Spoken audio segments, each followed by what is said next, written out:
বাংলাদেশ জামায়াত ইসলামীর পক্ষ থেকে নির্দলীয় নিরপেক্ষ তত্ত্বাবধায়ক সরকারের প্রথম প্রস্তাব দেওয়া হয়েছিল।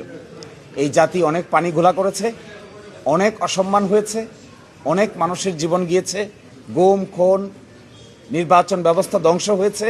৪১ বছর পরে সকলে মিলে আবার তত্ত্বাবধায়ক সরকারের প্রয়োজনীয়তা অনুভব করছে। আমরা তখনই বলেছিলাম যে this is an inseparable twin, inextricably linked, ইন্টারটুইন।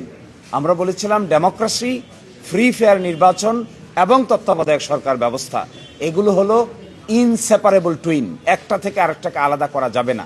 একটা পিলার ছাড়া যেরকম ঘর দাঁড়িয়ে থাকা যায় না, কেয়ারটেকার গভর্নমেন্ট হলো এরকম একটা পিলার। এটিকে সরিয়ে ফেললে অবাধ নির্বাচন সম্ভব নয়, অবাধ নির্বাচন না হলে ডেমোক্রেসিও সম্ভব নয়।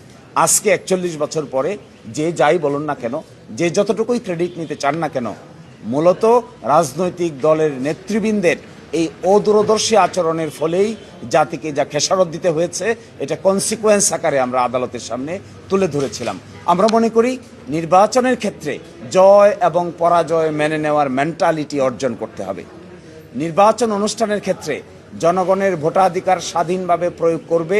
এই ক্ষেত্রে ইফ, বাট, কিন্তু যোগ করার কোনো সুযোগ কোনো রাজনৈতিক দলেরই নেওয়া উচিত না।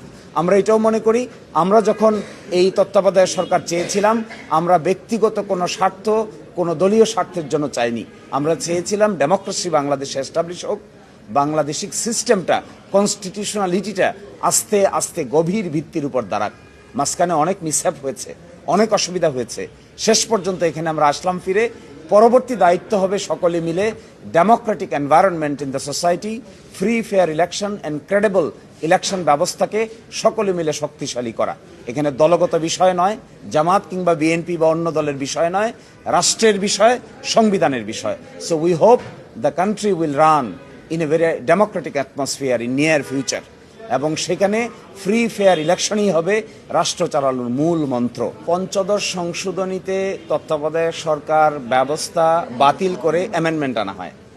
এই অ্যামেন্ডমেন্টটাকে আমাদের হাইকোর্ট ডিভিশন বাতিল ঘোষণা করেছেন। আংশিকভাবে তত্ত্বাবধায়ক সংক্রান্ত পুরাটাকেই বাতিল করেছেন। তার বিরুদ্ধে আপিল দায়ের হয়েছে, লিভ হয়েছে। এই লিভ শুনানির জন্য পেন্ডিং আছে। সাবজেক্ট টু কি ডিসিশন সেখানে হবে, এটার জন্য অপেক্ষা করার সময় দরকার বলে আমি মনে করি। তা না হলে একটা জিনিস পরিপূর্ণভাবে সেটেল হবে না, একটা বিতর্ক থেকেই যাবে। সেই জন্য ইনিস এন্টায়ারিটি শেষ করতে পারলে ভালো হতো। আশা করি ওইটাও দ্রুত নিষ্পত্তি করা হবে। আজকের রায় তো তত্ত্বাবধায়ক সরকার সিস্টেমটাকে বাতিল করে যে রায় দিয়েছিলেন তার রিভিউ করে বাতিল করা হলো। এর মানে কি, তত্ত্বাবধায়ক সরকার ব্যবস্থাটা বহাল করা হলো। কিন্তু পঞ্চদশ সংশোধনীর মামলায় তত্ত্বাবধায়কই একমাত্র ইস্যু নয়, তত্ত্বাবধায়কের বাইরেও প্রায় 29টা ইস্যু 15th অ্যামেন্ডমেন্টে রেজ করা হয়েছিল, যার 4টির ব্যাপারে সিদ্ধান্ত দিয়েছিল হাইকোর্ট ডিভিশন। বাকিগুলোর ব্যাপারে হাইকোর্ট ডিভিশন বলেছিলেন পার্লামেন্টের উপর ছেড়ে দিয়েছেন। এর বিরুদ্ধে আমরাও আপিল করেছি, জনাব বদিউল আলম মজুমদারও আপিল করেছেন, আরও ক্রস আপিল হয়েছে। সবগুলো বিবেচনা হবে, শুধু তত্ত্বাবধায়কের ব্যাপারে নয়, 29টা ব্যাপারেই বাকি সিদ্ধান্ত হবে ওই মামলায়। তত্ত্বাবধায়ক সরকারের যে ফরমেশন এখন আছে, সেখানে লাস্ট রিটায়ার্ড চিফ জাস্টিসই হবেন তত্ত্বাবধায়ক সরকারের প্রধান। কিন্তু এটা বর্তমানে কার্যকর হচ্ছে না। আপনারা ইতোমধ্যে জানেন যে জুলাই চার্টারে যেটাকে গণভোটে পাঠানো হচ্ছে, সেখানে 4টি অপশন দেওয়া হয়েছে।